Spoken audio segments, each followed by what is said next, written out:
Hey everybody, this is Alex Merced from alexmerced.com, and this video is about why deficits do matter.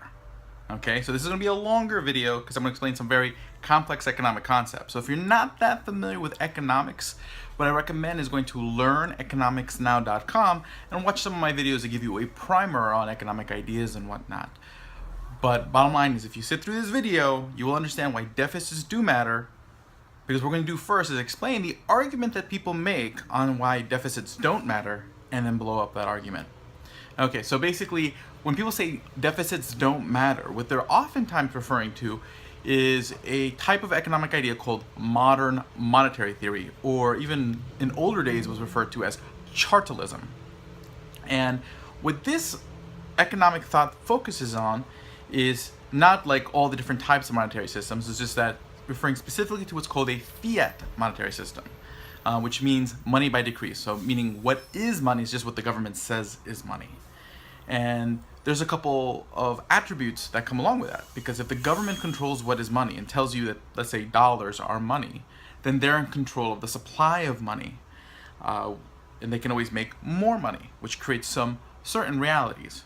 So in the sense that a government that controls its own money supply, that prints its own money, can never default on its debt, which from a factual standpoint is true, because while the US government is usually considered the safest person you can lend money to, not because it manages its fiscal house well, but because they can pay you in ways I can't. So if you lend me money, I better hope that I have the money later to pay you back, while the government can always tax more. If I tax people and tell people, you know, if you don't give me a portion of your income, I'll throw you in a cage, people would throw me in jail for theft.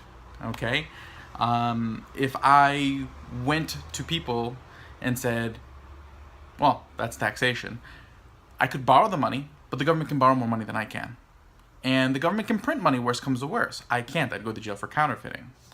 So the bottom line is the government has the ability to do things that I can't do to pay its debt. So if it can't tax anymore because people can't pay any more taxes, or they'll stop working, if the government can't borrow anymore because there's no one to borrow from left, the worst case scenario, they can always just print the money. Okay, so theoretically, if you lend the government $1,000, you will get $1,000 back.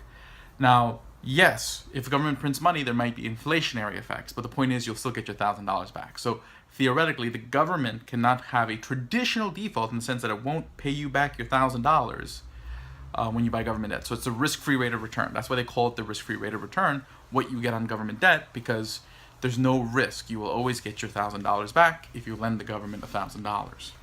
Okay, so with that in mind, so now we understand how the government can never default on its debt. That means theoretically, then the government can borrow as much money as it wants to achieve its policy goals, because worse comes to worse, it won't default on its debt. Now this raises the natural counter-argument that, well, if they just print a bunch of money, isn't there the concern that there'll be too much money out there and it'll cause inflation? Because people are, with all this money out there, it's going to have all sorts of different effects as far as increasing the prices of goods, increasing wages, so people will have more purchasing power and they'll drive prices up. Which is true. That's 100% spot on. But the modern monetary theory person, so these people who say deficits don't matter, their response is, well, that's why the government can tax more. So if the government is drawing huge deficits and there's a lot of money printing going on that'll drive up inflation, then all the government has to do is tax more. So that way the extra money you're getting because of the extra money being printed is being offset by taking more of your income. So basically the extra purchasing power that you would normally be getting because we printed a bunch of money, it's being offset by a larger portion of your income being taken away via taxation. Okay, so that's why the left oftentimes, like their underlying intellectuals, especially their economic intellectuals, oftentimes say, hey, you know what, deficits don't matter, just tax more, and you're good. Okay, and then, you know, basically if the government starts printing less money, then you can lower taxes. So basically the government can go into deficit as long as it wants, as long as it has the control of that tax lever. Okay, from an economic sense. And so that's their argument as to why deficits don't matter, because you can theoretically control the inflation lever via taxation, and you'll never default on the debt because you can print the money. Now these two things are, at least on their face, true. But are these the only considerations? Are these the only things we should be caring about? Not at all. Okay? So number one, yes, so theoretically the government can print money to borrow, but that does what it does do. Okay, even if you can control the price effect, the inflationary effects through tax and maybe even regulatory policy, you still distort decision making in the market. Because the way money gets put into the economy is it enters through the banking sector. So here I recommend watching one of my videos on how the Federal Reserve and central banking works. But the bottom line is this: the central banks, when they increase the money supply, it enters through the banking system, and that causes interest rates to drop. So even if you can offset the price effects of those interest rate drops, because people are going to borrow more and that'll push up prices, even if you can offset that with higher taxes, the lower interest rates will change the type of investments that go on. This is generally what's referred to in the Austrian business cycle theory when they talk about how when interest rates are low, people take on longer term investments. So imagine that there's a world of, there's investments that take me a long time before they pay themselves back, and then there's investments that make me money really quick. Okay, generally if I'm paying less to borrow the money, then I'm more willing to take on longer term projects because I'm not in a rush to get the money back. This is like building a factory, getting a new car, things like that. Longer, bigger investments. So people are going to do more of that, which means they're going to be doing less of the short term investment. So you're distorting how that capital gets invested. That has its own effect on distorting the economy, okay, which can cause bubbles, whatnot, even if there isn't necessarily price inflation because you're misallocating investment, which will have economic consequences down the road.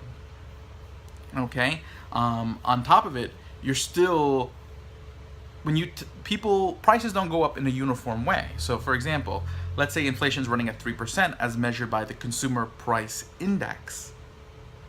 So that means if CPI, Consumer Price Index, is up 3%, in general, prices have moved up 3%.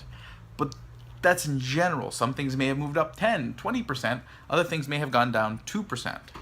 So if I increase your taxes, okay, I may or may not, depending on what your income is and what your purchasing habits, not just offset your increase in purchasing power, but actually hurt your purchasing power. Because basically, if I increase your taxes, but let's say 5%, so you're paying 5% more in taxes, but your purchasing power had only increased because of the inflationary effects initially, 3%. And again, that increase in purchasing power always gets offset down the road by price increases. So we're talking about what happens before the inflation happens. So as the money circulates, it takes a while before the loss of purchasing power happens, because everyone initially suddenly has an increase in purchasing power. People are buying more than they're producing, which means they can buy less of what they're producing later. It's, there's always an equal but opposite reaction. So if your purchasing power went up by 5%, but I tax you extra 7%, you're down 2%. But somebody else, their purchasing power may have increased 10%. And so what happens is that prices and economic inputs and outputs don't move uniformly. So when you use a policy level like taxes, you're going to affect different people differently, and that's going to have economic consequences on who are the winners and losers. So yes, theoretically, you may be able to avoid a government default. Theoretically, you may be able to cut off the inflationary pressure as far as what's going on in the price, but it doesn't necessarily mean there isn't an economic cost, and those economic costs can pretty much render all those other points moot. And at the same time, government borrows more, they are distracting funds from being invested elsewhere. So you're changing where things are getting invested, and you're reducing the amount that's available for investment in those areas, because the government's eating up all the money that's available for investment. So much so that they actually have to print the difference. So there's nothing left for anybody else to borrow. And we kind of saw this in, like, let's say 2008, 2009, 2010. What happened is that the government created something called the Build America Bond that encouraged people to lend to states to build infrastructure. During those years when that program was in place, it was much harder for corporations to borrow money, because the incentives were for an investor were to lend to the states. It wasn't until after that program got unauthorized that you suddenly saw an increase in investment in the private sector, because you no longer had those distortions. So price inflation isn't the only thing that matters. The government defaulting isn't the only thing that matters. You can hurt and destroy people's lives, their businesses, and their livelihood by just distorting the way that they invest, destroying the incentives and the amount of capital available for them, by employing all these measures that MMT people say can be done in order to prevent a government default or price inflation. Again, yes, those theoretically can be taken care of in the ways they say, but again, there's a lot of other considerations to be taken into consideration of when it comes to the health of the economy. So the bottom line is, deficits do matter.